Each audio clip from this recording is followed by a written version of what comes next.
Hello class 12। आज का जो हमारा टॉपिक है वो है फिनॉल के रासायनिक गुण।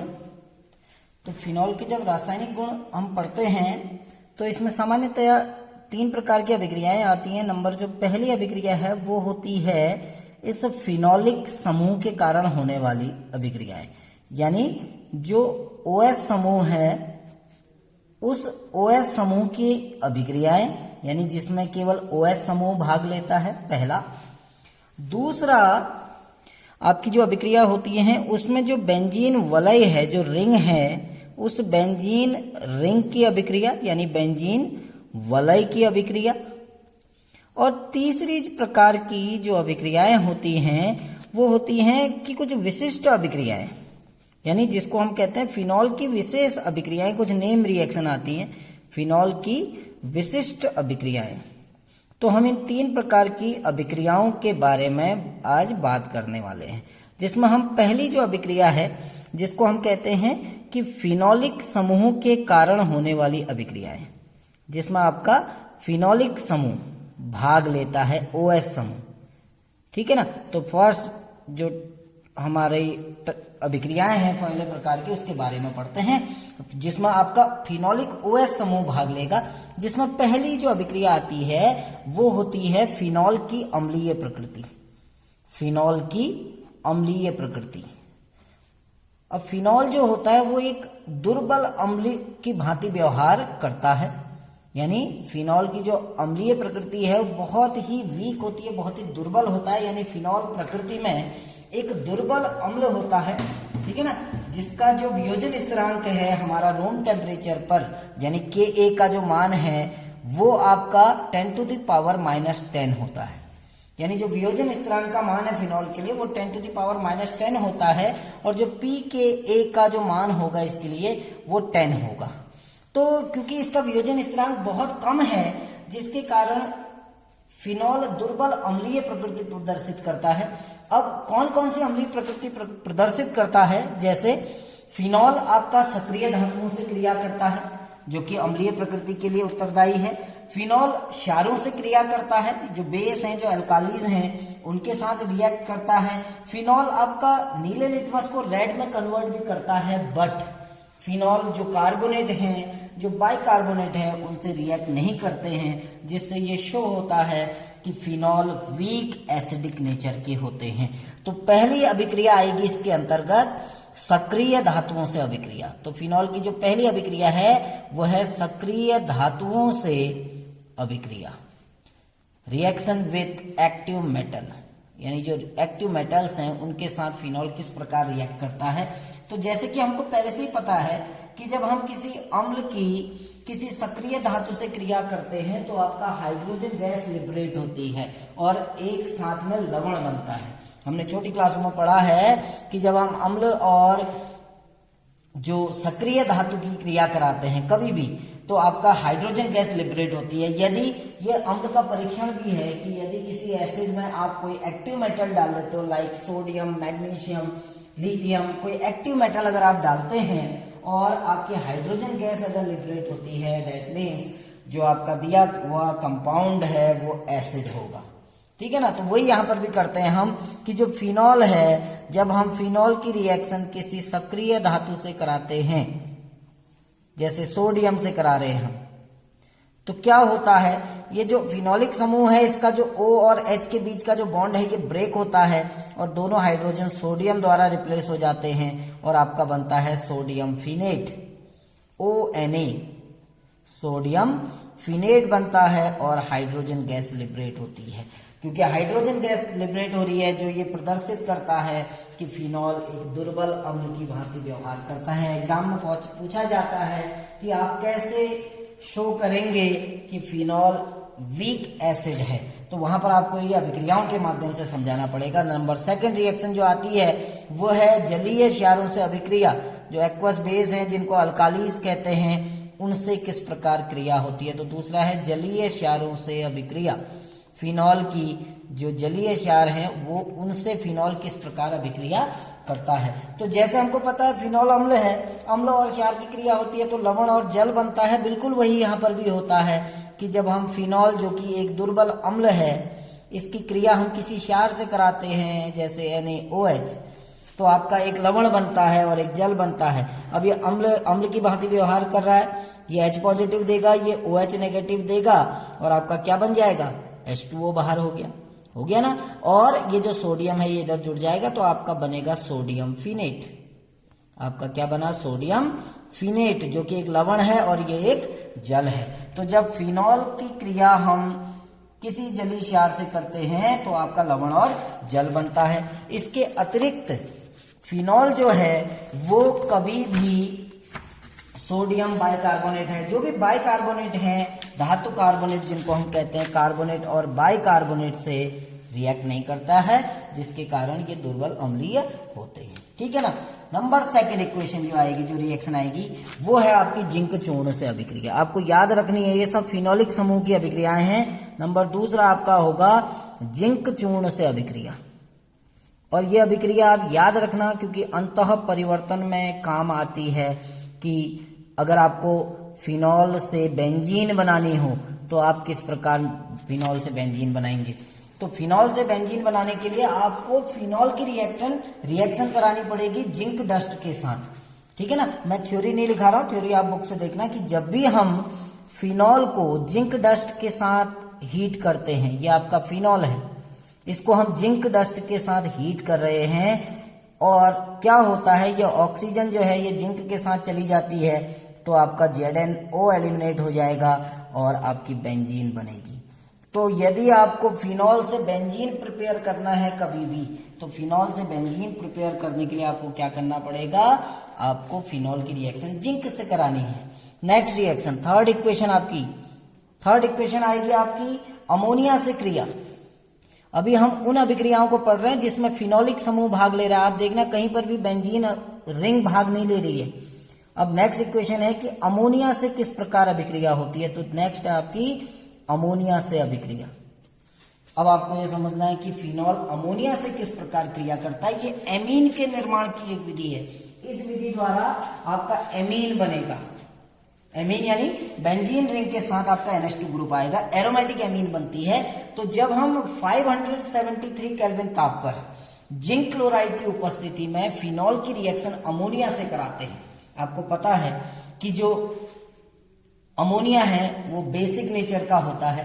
ठीक है ना। तो जब भी हम फिनॉल की रिएक्शन अमोनिया से कराएंगे in the presence of ZnCl2, zinc chloride, वो भी एनहाइड्रस होगा, निर्जल जिंक क्लोराइड की उपस्थिति में 573 केल्विन पर जब फिनॉल की रिएक्शन अमोनिया से की जाती है तो एरोमेटिक एमीन बनता है जिसको एनिलीन कहते हैं। देखो अब इसकी रिएक्शन क्या होगी। ये आपका फिनॉल है, आप कर क्या रहे हैं, इस फिनॉल की रिएक्शन आप करा रहे हैं अमोनिया के साथ, यानी NH2H। मैं इसको ऐसे लिख देता हूं NH2H, that is NH3 in the presence of ZnCl2 zinc chloride, वो भी निर्जल है, निर्जल जिंक क्लोराइड। इसकी जरूरत क्यों होती है निर्जल जिंक क्लोराइड? इसलिए कि जो वाटर आपका इसमें अभी प्रिपेयर होगा बाय प्रोडक्ट के फॉर्म में, उसको एब्जॉर्ब करने के लिए, क्योंकि जिंक क्लोराइड एक अच्छा खासा अधिशोषक होता है, जो हम पीछे पढ़ चुके हैं। ठीक है ना। तो यहां पर क्या होता है, ये जो पूरा H2O ग्रुप आपका बाहर हो जाता है यहां से, यानी एक जल का अणु बाहर हो जाएगा और NH2 समूह ऊपर जुड़ जाएगा तो आपकी एनिलीन बनेगी, NH2। इसको हम एनिलीन कहते हैं। ये एक एरोमेटिक प्राइमरी एमीन है जिसको एनिलीन नाम दिया जाता है और आपका जल का एक अणु एलिमिनेट हो जाएगा। तो ये एमीन के प्रिपरेशन की एक मेथड है। इसलिए आपको ये याद रखनी है, सारी अभिक्रियाएं आपको याद रखनी है कि किस प्रकार से एमीन का निर्माण होता है, किस प्रकार से हम फिनॉल को बेंजीन में कन्वर्ट कर सकते हैं। तो ये सारी रिएक्शन आपको याद होनी चाहिए कि हम किस एक कंपाउंड को दूसरे कंपाउंड में किस प्रकार से तैयार करते हैं। नेक्स्ट आपकी जो फोर्थ इक्वेशन होगी, वो फोर्थ इक्वेशन है अम्ल क्लोराइड और अम्ल एनहाइड्राइड से क्रिया। अम्ल क्लोराइड और अम्ल एनहाइड्राइड दो प्रकार के पदार्थ हैं। एक है अम्ल क्लोराइड जिसमें COCl ग्रुप होगा, अम्ल क्लोराइड व अम्ल एनहाइड्राइड से क्रिया, अम्ल एनहाइड्राइड से क्रिया। तो अम्ल क्लोराइड क्या होते हैं, जिनमें COCl ग्रुप होता है। जैसे एक अम्ल क्लोराइड का अगर मैं यहाँ पर सूत्र लिखूं तो CH3COCl, जिसका नाम है एथेनॉइल क्लोराइड, जिसको कॉमनली एसिटिल क्लोराइड भी कहा जाता है। और अगर हम एनहाइड्राइड की बात करूं तो एनहाइड्राइड, जब दो अम्ल के अणु आपस में जुड़ते हैं तो एनहाइड्राइड बनता है। जैसे CH3COO, C double bond O CH3, ये एसिटिक एनहाइड्राइड है। तो यहां पर हम कर क्या रहे हैं कि फिनॉल की रिएक्शन हम एक बार एसिड क्लोराइड से कराएंगे, अम्ल क्लोराइड से, और दोबारा हम उसकी क्रिया कराएंगे किसके साथ, अम्ल एनहाइड्राइड के साथ। और दोनों में ही आपका एस्टर प्रिपेयर होता है, यानी एस्टर बनता है आपका। ठीक हो गया ना, दोनों में आपका एस्टर का निर्माण होता है। कैसे, देखिए पहले जब हम फिनॉल की क्रिया अम्ल क्लोराइड से करा रहे हैं, देखिए ये आपका फिनॉल है, OH ग्रुप जुड़ा है, इसकी क्रिया हम एथेनॉइल क्लोराइड, जिसको एसिटिल क्लोराइड कहा जाता है, उससे करा रहे हैं, CH3COCl।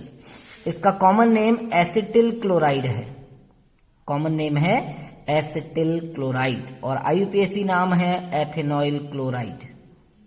अब इसकी रिएक्शन ध्यान देना, ये रिएक्शन किसकी उपस्थिति में होती है, ये होती है पिरिडीन की उपस्थिति में। प्रेजेंस आपको याद रखनी है कि जब फिनॉल और अम्ल क्लोराइड की रिएक्शन जो होती है वो किसकी उपस्थिति में होती है, वो होती है आपका एक पदार्थ है जिसको हम नाम देते हैं PY भी कहते हैं, इसकी उपस्थिति में होती है। ठीक है ना। अब सिंपल सी इक्वेशन है, देखिए होता क्या है, यहां से आपका H एलिमिनेट हुआ, यहां से आपका Cl एलिमिनेट हो गया, तो आपका HCl बाहर हो गया। देखिए सीधे सीधे ये पूरा का पूरा ग्रुप यहां ऐड हो गया, तो ये आपका एस्टर बनेगा एक। कैसे, O तो आपका पहले से ही था, O के साथ क्या जुड़ गया, C double bond O CH3, OCO CH3 जुड़ गया ना। और इसको हम फेनिल एसीटेट नाम देते हैं, इसको नाम देते हैं फेनिल एसीटेट। ये एक एस्टर है, फेनिल एसीटेट।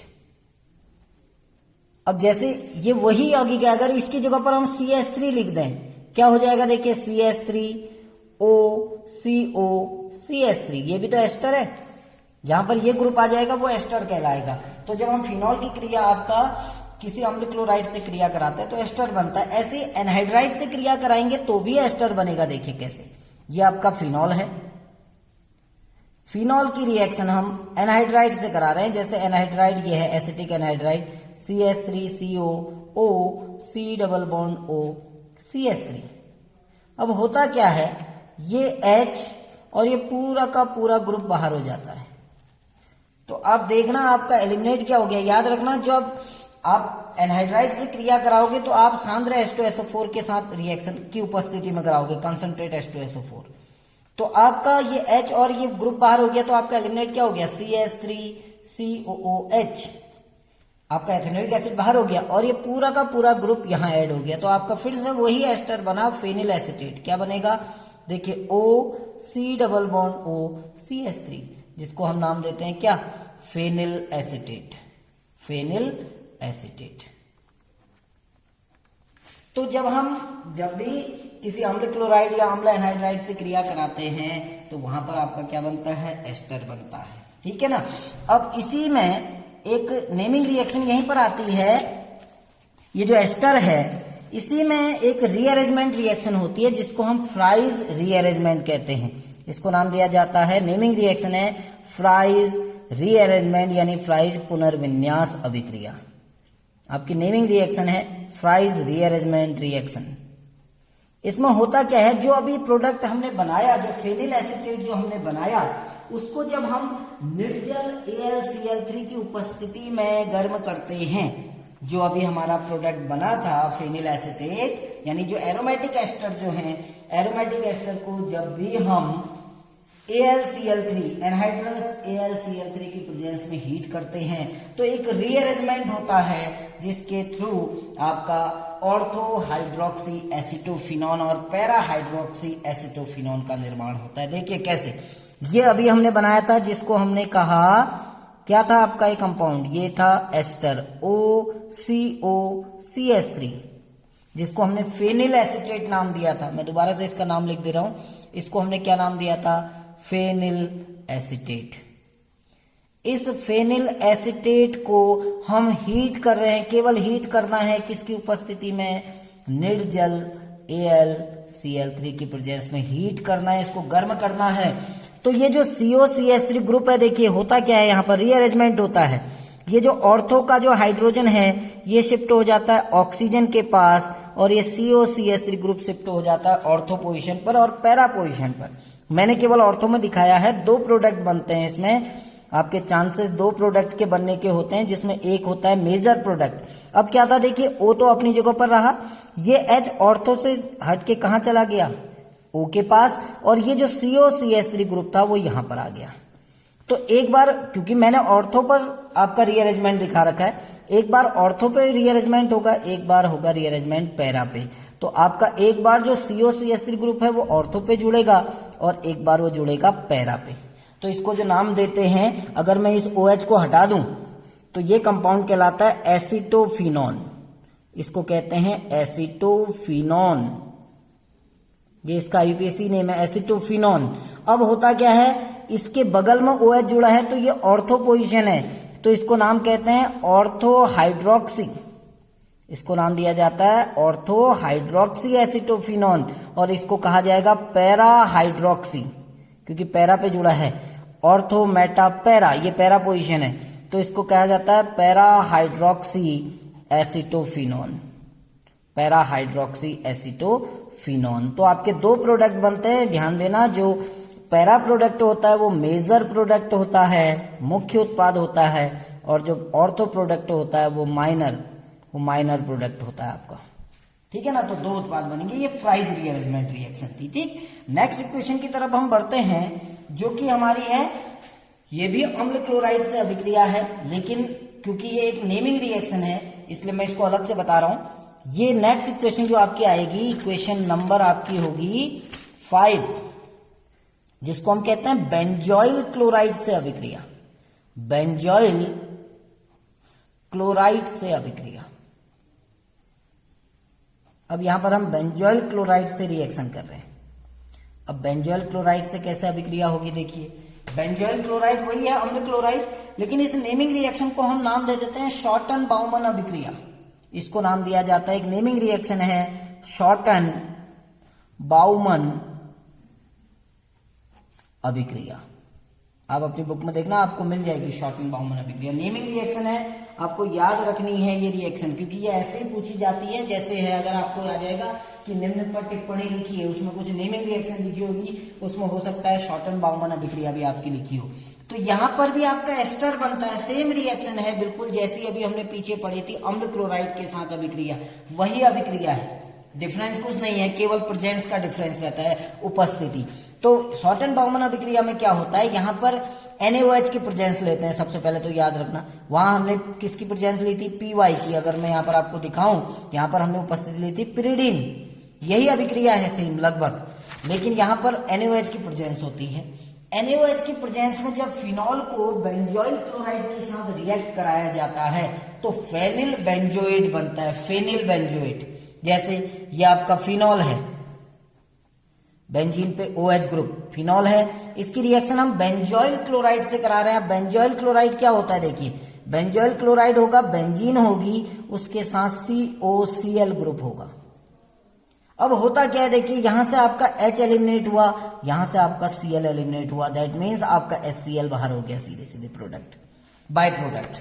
अब मेन प्रोडक्ट क्या है, ये पूरा का पूरा ग्रुप यहां जुड़ गया O के साथ, तो आपका प्रोडक्ट क्या बना, बेंजीन रिंग है, उसके ऊपर ऑक्सीजन है O ग्रुप, और उसके बगल में हो गया C डबल बॉन्ड O, फिर एक बेंजीन रिंग हो गई।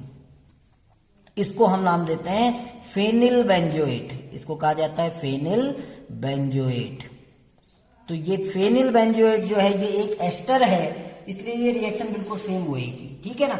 नेक्स्ट हम पहुंचते हैं ग्रिग्नार्ड अभिकर्मक से अभिक्रिया। नेक्स्ट इक्वेशन की तरफ चलते हैं। छठी इक्वेशन आपकी जो फिनोलिक समूह की जो छठी इक्वेशन है वो है आपका ग्रिग्नार्ड अभिकर्मक से क्रिया। तो मैंने पहले भी कहा था कि जो ग्रिग्नार्ड अभिकर्मक होता है वो एक महत्वपूर्ण पदार्थ है, संश्लेषी पदार्थ कहते हैं, क्योंकि इससे बहुत सारे पदार्थों का निर्माण होता है। यदि आपसे कोई कहे कि आप ग्रिग्नार्ड अभिकर्मक से किस प्रकार किसी एल्केन का निर्माण करते हैं, आपको ग्रिग्नार्ड रिएजेंट से एल्केन बनाना है, तो एल्केन बनाने के लिए आप ग्रिग्नार्ड अभिकर्मक की क्रिया फिनॉल से करा दो सीधे सीधे। ठीक है ना।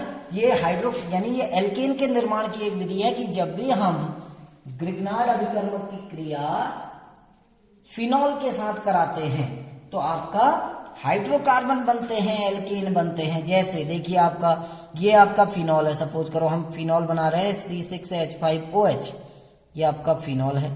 इसकी रिएक्शन, इस फिनॉल की रिएक्शन हम करा रहे हैं, माना हमने ग्रिग्नार्ड अभिकर्मक लिया कोई C2H5MgBr, एथिल मैग्नीशियम ब्रोमाइड, इसका नाम क्या है ethyl magnesium bromide, ethyl magnesium bromide.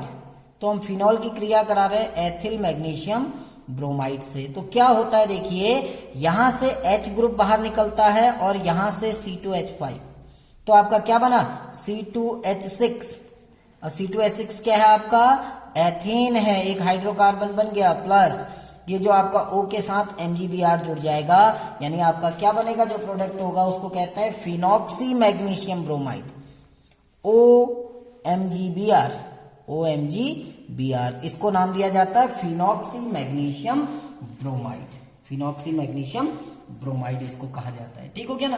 तो ये फिनॉल की कुछ अभिक्रियाएं थी जिसमें फिनोलिक OH समूह भाग लेता है। कल हम आपकी बात करेंगे कि ऐसी अभिक्रियाएं जिसमें बेंजीन वलय भाग लेती है और फिनॉल की कुछ जो विशेष प्रकार की अभिक्रियाएं हैं उनके बारे में पढ़ेंगे। उसके बाद ये चैप्टर आपका खत्म हो जाएगा। नेक्स्ट हम ईथर और कार्बोक्सिलिक एसिड के बारे में पढ़ेंगे। Thank you.